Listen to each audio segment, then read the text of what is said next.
ओम शांति शांति।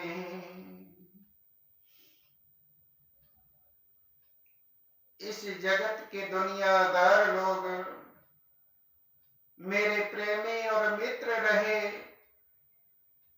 हम ऐसे सोए मट्टी में हमें लोग उठाना भूल गए। कितने हमारे मित्र बंधु बांधव होते हैं, और जब हमारी मृत्यु हो जाती है, हमारे प्रेमी हमारे मित्रजन हमें शमशान में ले जाते हैं, और शमशान में हमारा अस्तित्व मट्टी में समेट कर रह जाता है।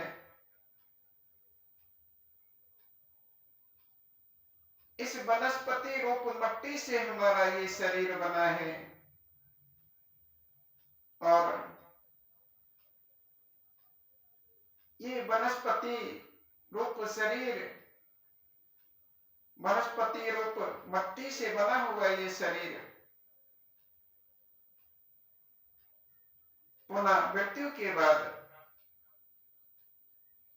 मट्टी के अस्तित्व को प्राप्त हो जाता है, मट्टी के अस्तित्व वाला हो जाता है ये स्थूल शरीर। मेरे महल दुमहले धन दौलत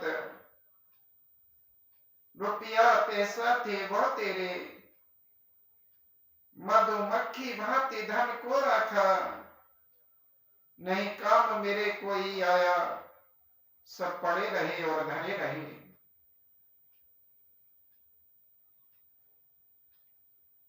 किसी बात की कमी नहीं है, अरबपति हैं। धन संपत्ति परिवार की कोई कमी नहीं है। संसार में सर्व सुख प्राप्त है, परंतु एक दिन इस संसार से जाना है ये हम भूल जाते हैं। इस संसार के मालिक को भूल जाते हैं। इस संसार से जाना है ये भूल जाते हैं, और इस प्रकार जिस धन को हमने मधुमक्खी की तरह, जैसे मधुमक्खी शहद को थोड़ा थोड़ा करके एकत्र करती रहती है, और एक दिन वह शहद उसके काम नहीं आता, दूसरे किसी अन्य के काम आता है, कोई उसे तोड़ लेता है, उसका शहद निकाल लेता है। यही गति हमारे जीवन की होती है। जो संपत्ति है, जो धन जिस पर हम गर्वित हैं, वह धन न हम साथ लेकर के आए हैं, न साथ लेकर के जाएंगे। जो दिया है भगवान ने दिया है, सब कुछ यहीं पर रह जाएगा। उस देने वाले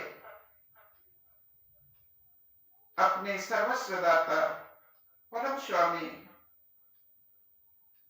जगत पिता भगवान को हम भूल जाते हैं।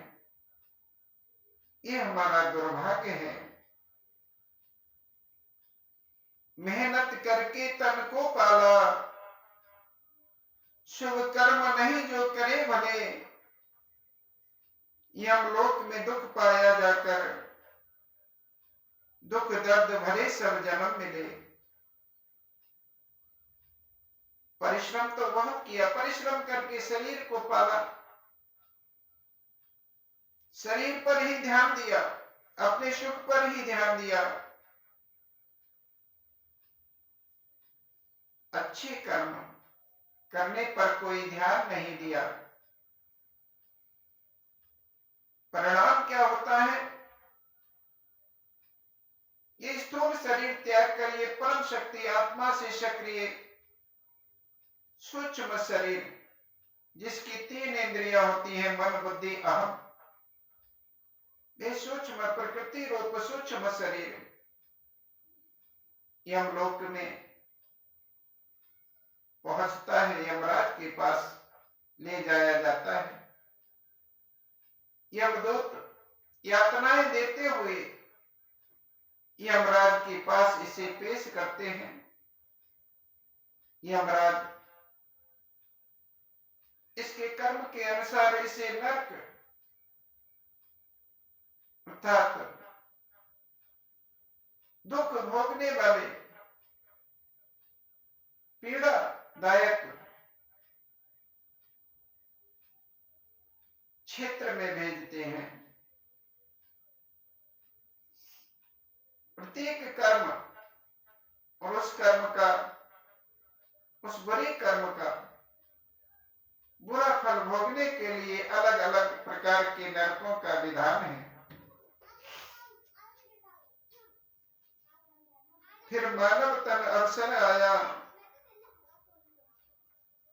कि कर्म सदा शुभ भले भले, मानव का शरीर प्राप्त हुआ, अच्छे कर्म किए तो भगवान की कृपा प्राप्त हो गई और अगला शरीर फिर से मानव का ही प्राप्त हुआ। कई जन्म बीत जाते हैं,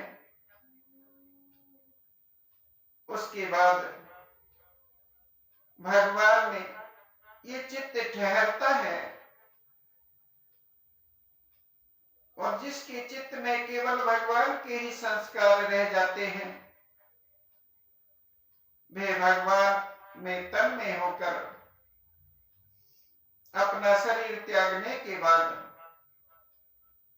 भगवान को ही प्राप्त हो जाता है। जैसे आसमान से एक बूंद पानी गिरता है, सागर में गिरता है तो समुद्र का जल हो जाता है, गिलास में गिरता है तो गिलास का जल बन जाता है। इसी प्रकार उस असीम शक्ति भगवान में उसका जीवन समर्पण हो जाता है, विलय हो जाता है, समाहित हो जाता है। ऐसे उस भगवान को जानकर उसका भजन ध्यान करें।